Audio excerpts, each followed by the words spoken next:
I wanted to write every page of copy of someone's website except for the sales page at first. Like I would do your about page, your home page, like as if you need a copy. Like at the time, I feel like websites were a bit different, 15 years ago, but I wanted to do all of that, but the sales page freaked me out. And yet people kept asking for help with it because even though we have this, like you said, negative connotation, it's totally true. It's such a paradox because as much as there's a negative connotation, it's the thing people are constantly asking for because we live in a society where like money is our tool, of exchange, right? Our unit of exchange for things. So we have all this like very interesting mindset around that.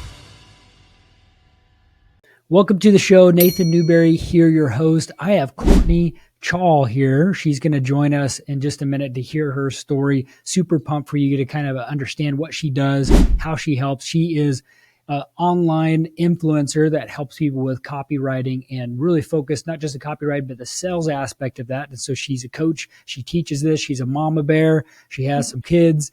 And she is on a podcast here diving into that. Before we jump into that, I want to just allow people to grab a free thing down below, a free training of like how to build a brand. So important nowadays that the influencer marketing is so important to really build a brand, just like Courtney and I did, where you're always on, you're posting everywhere, and you're helping to build value for people. So if you want to know how to do that and really build an expertise in that, grab that training down below. Courtney, diving into this, what is high performance? What does that look like to you? You're a super mom. You've been on 10-year plus doing YouTube. You have a following everywhere. Like, tell us that. Talk about I call myself an online business dinosaur because it's been like over a decade. And I'm like, that's a long time in online business. Yeah. It's like, whoa. So for me, I think I've been on a journey with the concept of high performance. And I think I used to think it was like checking certain boxes in my routine, right? Like, and like productivity and all of that. I think high performance for me now is, first of all, having like a vision, like knowing where I'm going, because I just feel like what's the point of any of it if you're not sure what you're trying to achieve. But like the thing I'm on right now, and I don't even know, this is coming to me just like off the top of my head, but it's so true, is having mastery and like a fully regulated nervous system. Like I truly feel like as long as, because like to have a regulated nervous system, I've got to be exercising, I've got to be eating well, I've got to be sleeping, like all those main things. But it's like the system that responds to the things that are happening in the world, right? So like, I want to be able to have a capacity to handle more hard things. Because the more I go on, the more I realize it's not about being successful so you don't have challenges. It's actually about like just being able to face challenges in a more healthy way. So I think that's my definition right now. I love that. And it's so funny you talk about the thresholds because it's like what we thought was overwhelming in like junior high. Yeah. It's like, you're like, oh my gosh, like the threshold of pain and challenges that we ended up having to grow into. And you're a parent, as much as I am, it's like, there's a whole nother layer of like suffering as a parent that nobody understands. I realized as a parent, I wrote this, I think I'm going to put it in a newsletter soon. It's like, I realized I'm at once like so much more fragile than I thought and resilient. It's like such a paradox being a parent, right? Like I feel like I can be broken by a 3-year-old so easily. And yet here I am still fighting the fight. So yeah. Well, tell us about how you serve people some more. Like, give us the audience here like a clear understanding of how you help serve people more and more.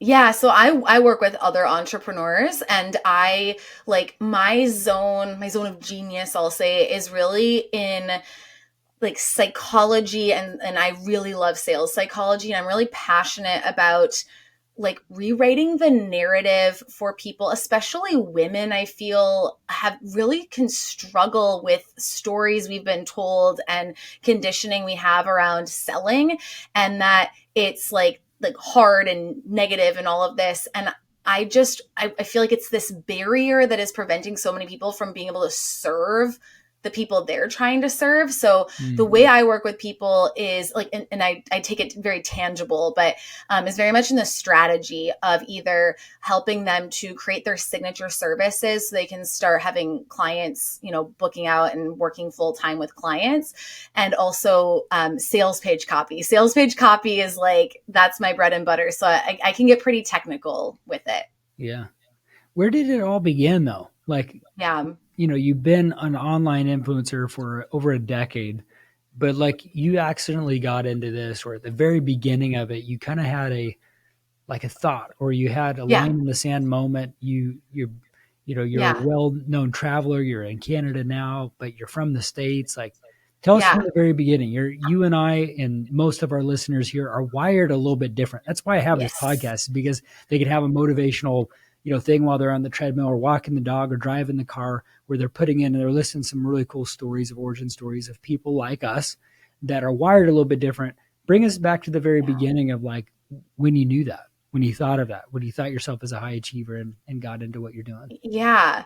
I was eating sushi in Paris. That is where I was. I will never forget this like context. I was living in what's called a chambre de bonne, like a maid's quarters in a, classic Parisian building. And I was working as a nanny. And so the family I worked for had this extra room. And so I lived 2 floors above them in the, attic.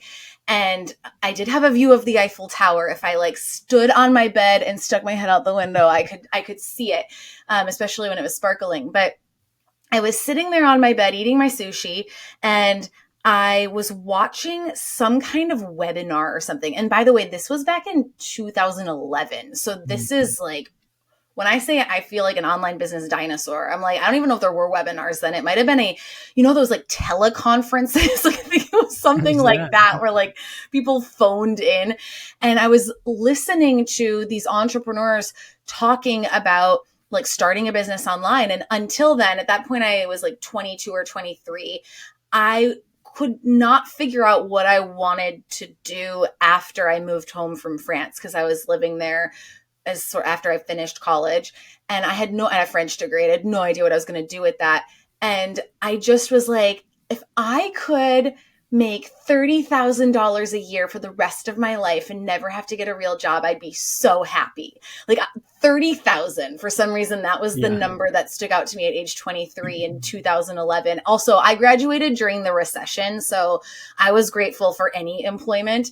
And so I fell into this world because I was trying to figure out what to do with my life. And I didn't know what kind of business I would start. That took me a little bit longer. It was about a year later that I got into copywriting. And I did a lot of soul searching on that.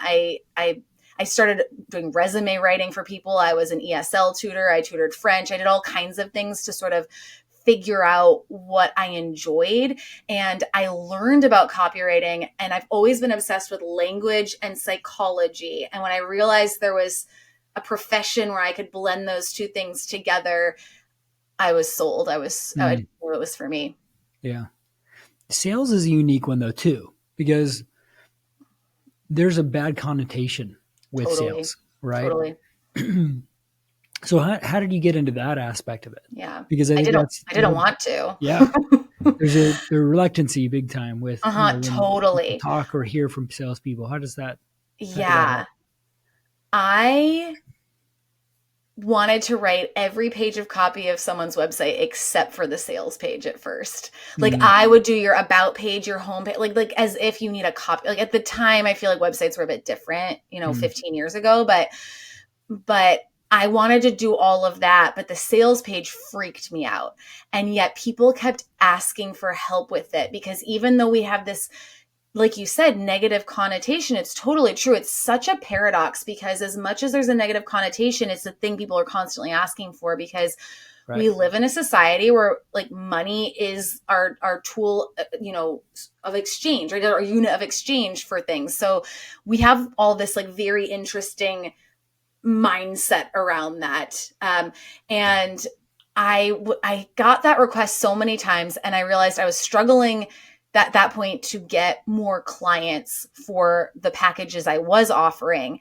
And I was like, I need to face this fear of sales pages, like work with me pages and, all that kind of product descriptions, anything that was selling something directly. So I went to the library and I got every book I could find on sales and copywriting. I went to every sales page I could find. Specifically, remember at the time, Amy Porterfield was launching like her Facebook ads lab or something. It was like, this is offer like 12, 15 years ago. Mm-hmm. And I hand wrote her sales page on paper to like internalize. I was trying to like just internalize it and like figure it out. And what I learned after doing that for a few pages and like reading a lot is I was like, oh, it's just a math formula. It's not that complicated. It's pretty basic. You just have to put things in the right order, but it's no different from anything else. So once I had that realization, which I don't know that I've ever been able to articulate that. Like, I don't think I've ever articulated that there was this moment where I went, this isn't any different from anything else. You just put a price in the middle. You know what I mean? Yeah. That's when I was kind of off to the races with that. And that's when I put together my sales page CPR service. And that was the service I did that finally niched me down enough that people could like tangibly be like, oh, Courtney, sales pages. Yeah. And that's what like made my business take off a bit more. Yeah.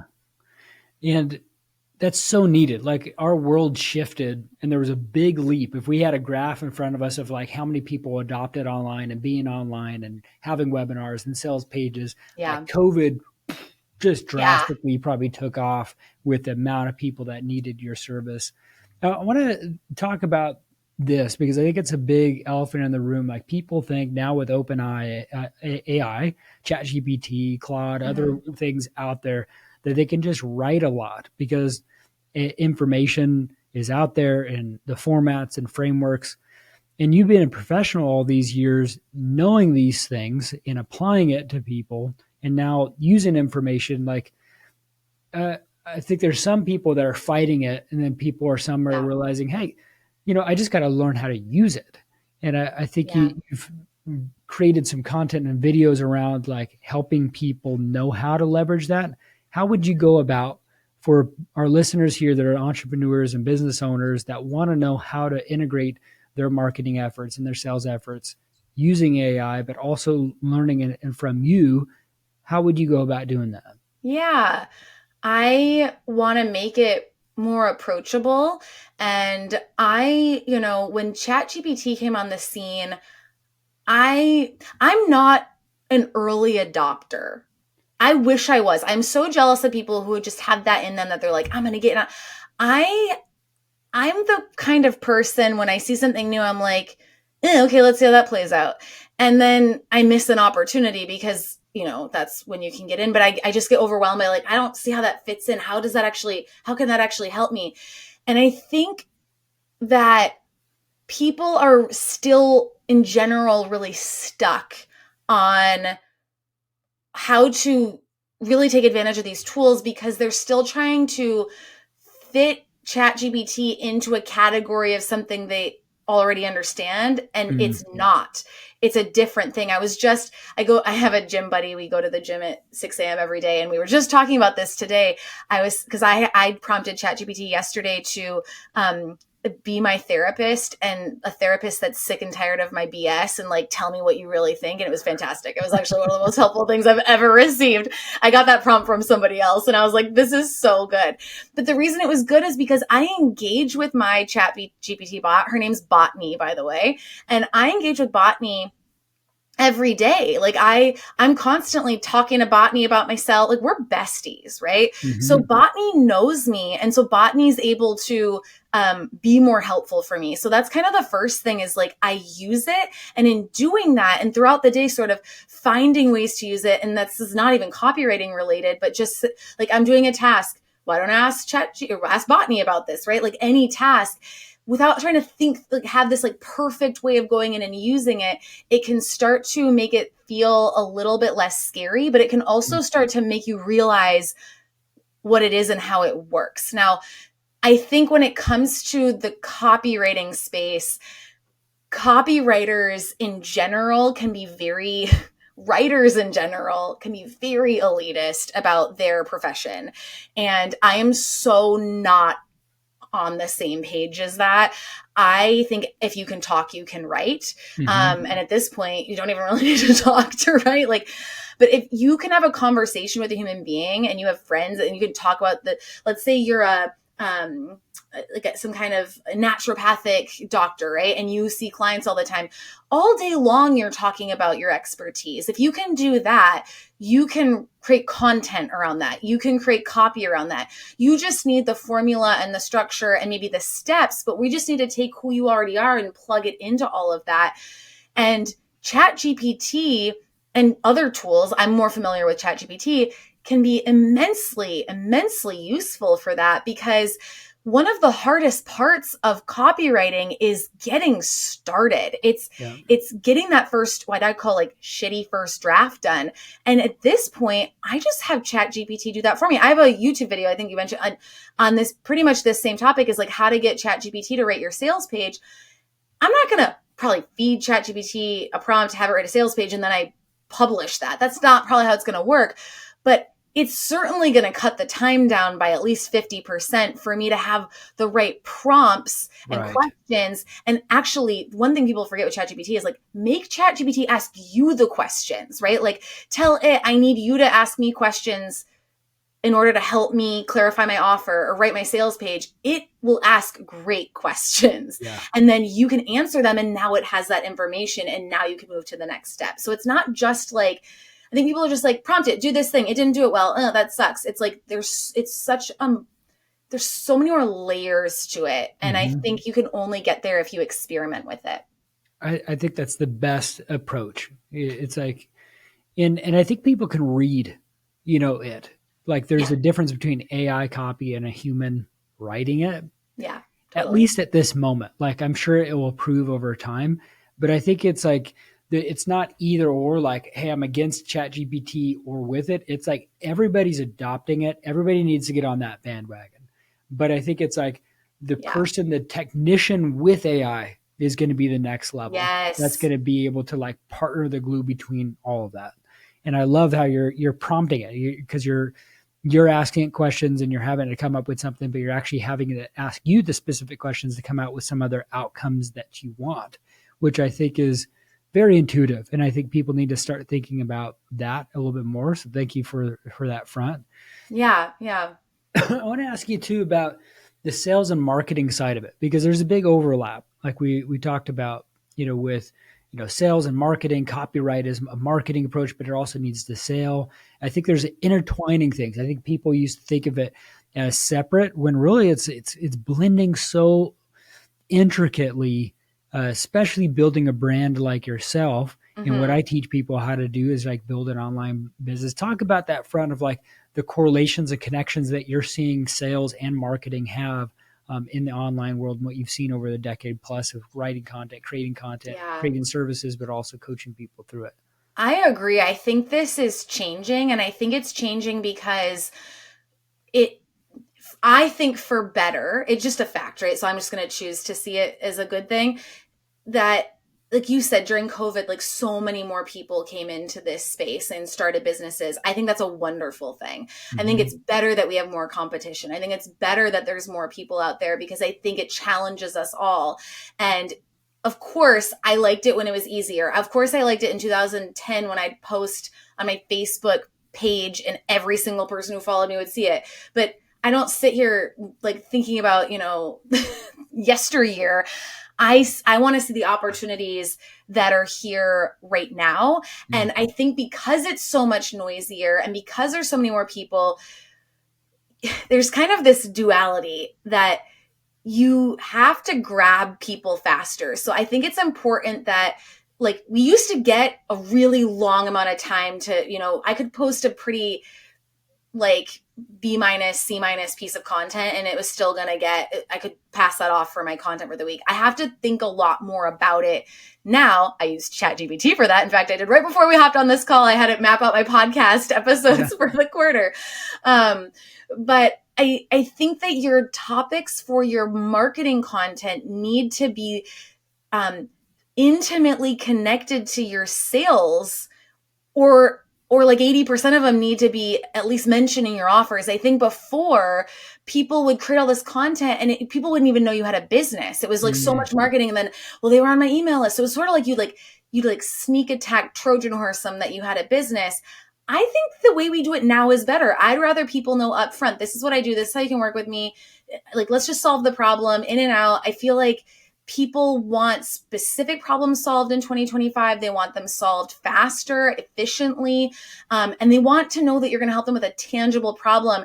It's always been something I taught, and I'm sure with your sales background, you know this too, right? Like, you can't get away with just like vague, fluffy promises. You can't. Life coaches, man, I love you, but you have to solve a specific problem with your coaching, or people, you might be able to help them with a bunch of things, and that's great. But when you're selling them, they need to hear that you solve that thing. And so your content has to be telling them that too. I just think I see everything as sales, everything. And I'm so bold as I want to put a sales little, like, actual more proactive sales message in most, if not every piece of content, even if it's just a little subtle thing with a link to buy something. I don't want people to forget what I do, because that's how I can really help them, honestly. Like, that's how I can help you, is through the paid stuff. And that brings up a good point. Like, there's a way to be salesy and pushy, and marketing can have that front. How do you go and create value? How do you create marketing collateral that could be both? And let me bring this back too, because you were doing copywriting for sales efforts. And so webinars, other product stuff. And it was just a direct sales page because people were opting into it to know that, right? But then there's the other side of part of things of nurturing and marketing to eventually really craft, a clarity around the sales part. Yeah. How does someone go about balancing both of that? I love what you said about, like, because you said the value piece. And I think value can be so many things. I was at a conference late last year where Laura Belgray, greatest copywriter of all time, love her. She was talking about email marketing, and she was saying, a lot of things are value, right? Making someone laugh is value. Entertaining someone is value. It doesn't always have to be a step-by-step how-to thing. Giving someone empathy is value. So I think that's the first thing, is let's define what value is, because a lot of us can get really stuck in value is like giving away how-to of like what's actually in our paid stuff, which also I'm not against, but it's just such a bigger thing than, like, let me give them the thing and then sell them the thing I just gave them. It's not like that. But I love challenging myself to find creative ways to take a value piece of content and add sales to it, or take a sales piece of content and add value to it. So here's a couple of examples. And I feel like I've had more fun with taking sales content and adding value to it, because there's something about that that's just really fascinating to me. So I like to write... If I could do anything for people and they would pay me what I need to be paid, I like writing sales pages that are like epic, and they're like a master class in a sales page that also makes you want to buy the thing. Like, I want to just like shift people's perspectives, and like, I want it to be like an experience. So I've written a couple of sales pages like this for people who allowed me to go crazy. And what was great about that is I was able to send so much traffic to those pages because I had so many reasons to send traffic. So if someone said, hey, I'm struggling with this, I go, oh, there's a section on the sales page that answers that. And now I'm sending them to the sales page to get a question answered, but now they're on the sales page. So if they get the question answered and they want to learn more, they can keep scrolling. Or another way I do that is I teach people to put what I call magical mini webinars on their work with me pages for services. So course creators have been using webinars forever.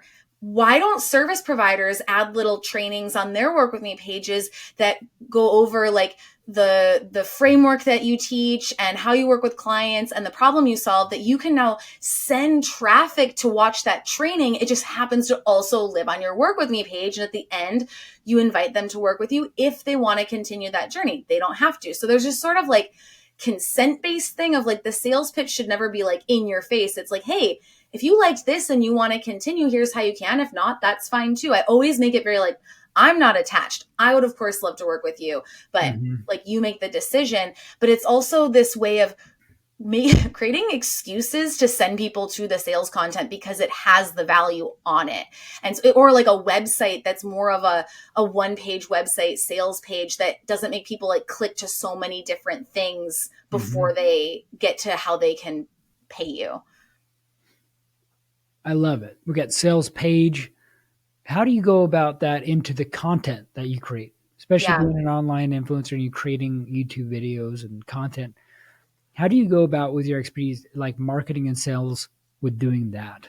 Yeah, I love to create the sales page first, even before I create the offer, because the sales page tells me what I need to create. It tells me what's going to sell. So now I create that. Then in order to market, which in my world is like drive traffic to the sales page, get people warmed up. So once they get to the sales page, they're already primed.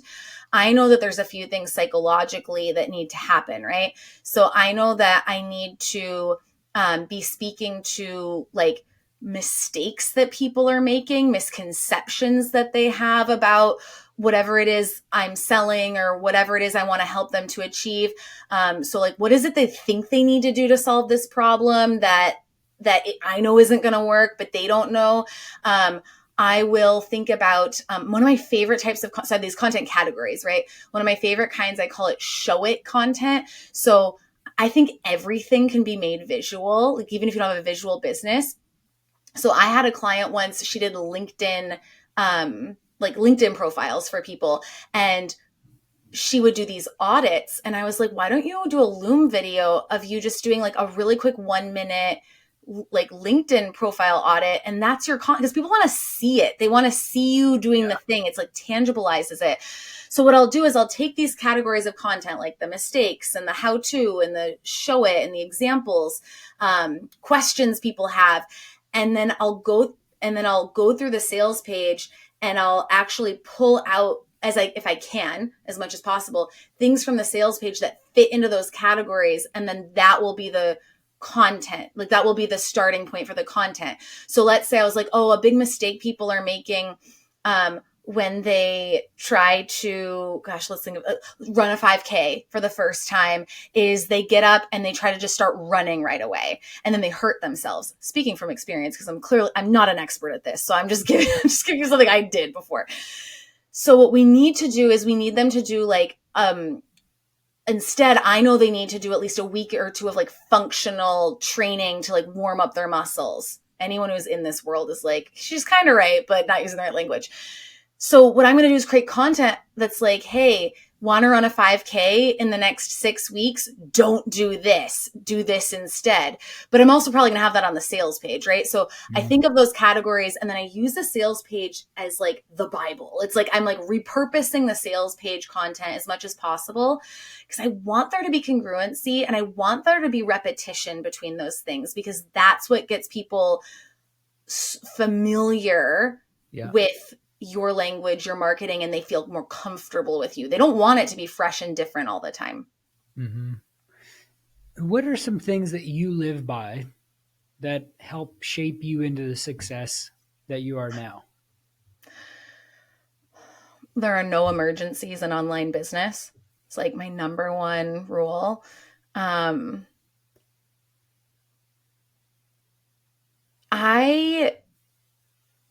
I put life first. And I think that's what that speaks to is I've done the work all the time, burnout thing, and I'll do it again. Like it'll happen again.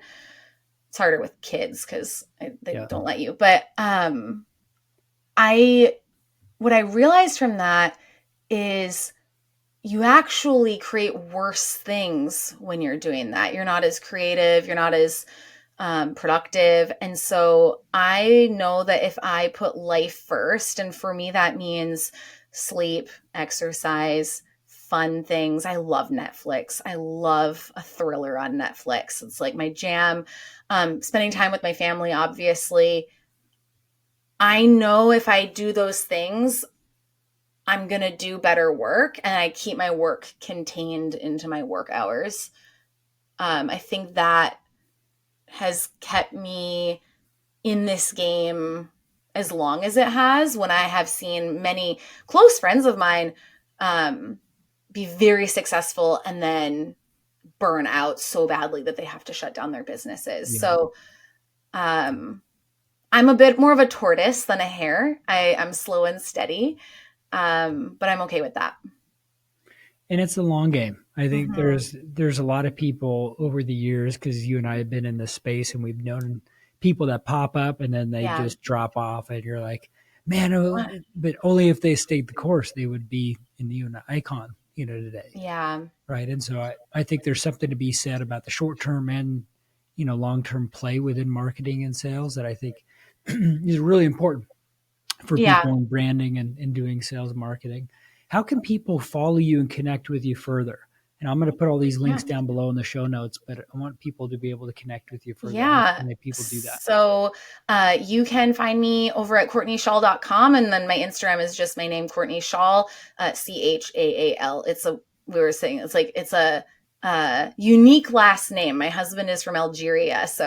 But what I loved is my maiden name is Johnston, and I was one of many Courtney Johnstons. And I knew once I got married that I could get the URL and the Instagram handle. So here we are.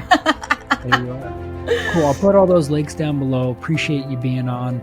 If you are resonating with the content here, with wanting to learn more about doing better in your business and in your brand, it's so important. So if you're a leader, you're a founder, you're a coach, and you're trying to look at going to the next level, make sure to connect with Courtney so that you can get some more copywriting. And then also don't forget to grab that training down below. That's going to be really helpful for you to be able to learn how to really grow and scale. And there's some really applicable stuff in that video and training to be able to help you do that. Again, thank you for listening to the podcast, and we will see you on the next episode.